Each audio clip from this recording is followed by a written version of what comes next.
ድንቅ አመለካከት እንዲኖርህ በመጀመሪያ በንቁ አእምሮህ ድንቅ ሐሳቦችን አስብ። በመቀጠል በድብቁ አእምሮህ ድንቅ ስሜቶችንና ድንቅ እምነቶችን ገንባ።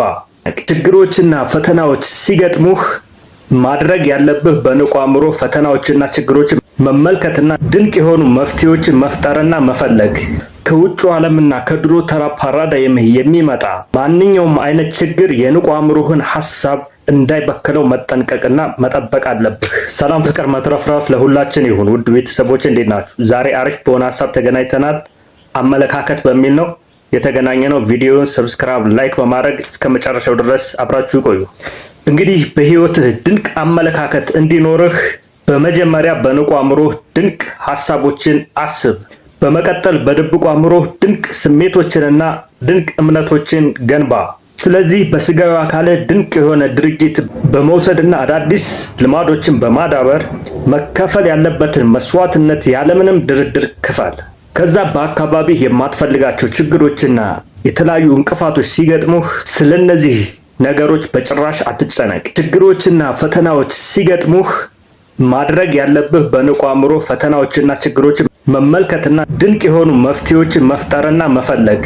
ምክንያቱም በንቁ አእምሮ በተደጋጋሚ የምታስበው ነገር በህይወትህ መከሰቱ አይቀርም። ስለዚህ ስለ መፍትሄው ስታስብ መፍትሄውን ታገኛለህ። ወይም ስለ ችግሮቹ ትኩረት ስታደርግና ስታስብ እነዛ ችግሮች የበለጠ ወደ ህይወትህ ትስባቸዋለህ ማለት ነው። ስለዚህ ችግሮችን ሳይሆን መፍትሄዎቻቸውን ብቻ አስብና ፈልግ። ስለ መፍትሄዎች ብቻ ትኩረት አድርግ።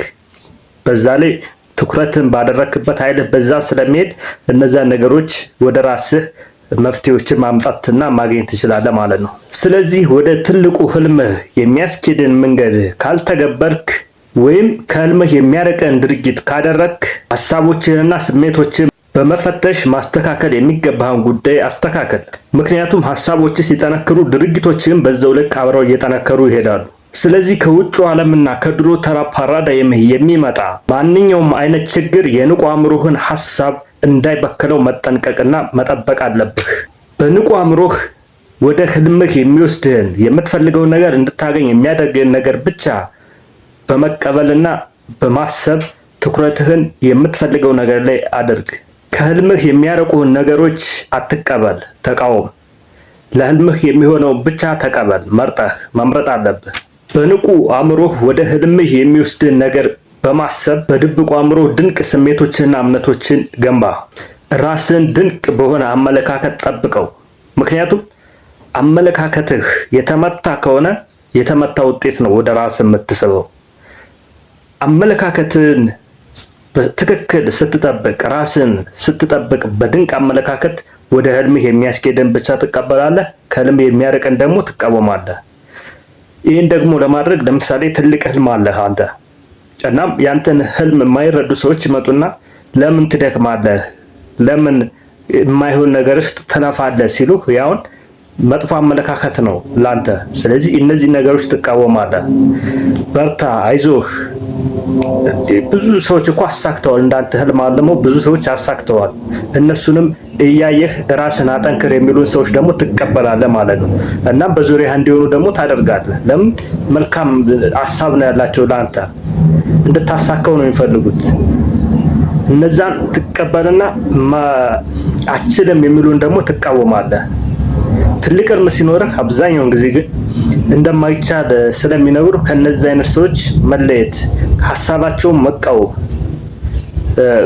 ያንን ስትቃወም፣ መቀበል ያለብን ስትቃወም የምትፈልገው ደረጃ መድረስ ትችላለህ። ስለዚህ በየትኛውም ሁኔታ ውስጥ አመለካከትን የሚፈትኑ ነገሮች አሉ።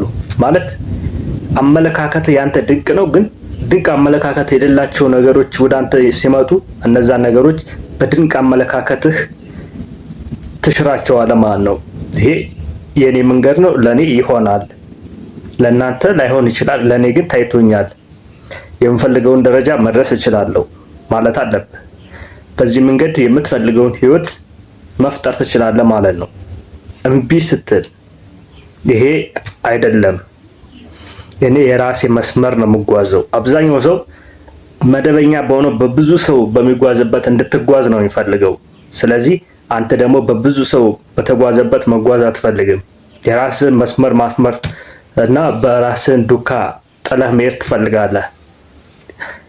ከዛ ሀሳብ ጋር የሚቃወሙ ሰዎችን ከህይወት ታስወጣቸዋለህ። የሚወጡ ከሆነ ግዴታ የማይወጡ በጣም ቅርብ ከሆኑ ለአንተ ሀሳባቸውን ትቃወምና ሁለተኛው እንዲህ አይነት ሀሳብ እንዳይነግሩህ ማስጠንቀቅ ትችላለህ። እና ብዙ ገደብ በቀይ መስመር ማስመር ለቀይ መስመር ታሰምራለህ፣ አልፈው እንዳይገፉህ ማለት ነው። ስለዚህ ይህን በማድረግ አመለካከት ድንቅ ሲሆን ድንቅ የሆነ ውጤት ወደ ህይወትህ መሳብ ትችላለህ። ስለዚህ ተጠቀሙበት። ቪዲዮ ሰብስክራይብ፣ ላይክ አድርጉት። ቀጣይ በሌላ አስተማሪ ቪዲዮ እንገናኛለን። እስከዛ ድረስ በያላችሁበት ሰላማችሁ ብዝት ይበል። ወዳችኋለሁ።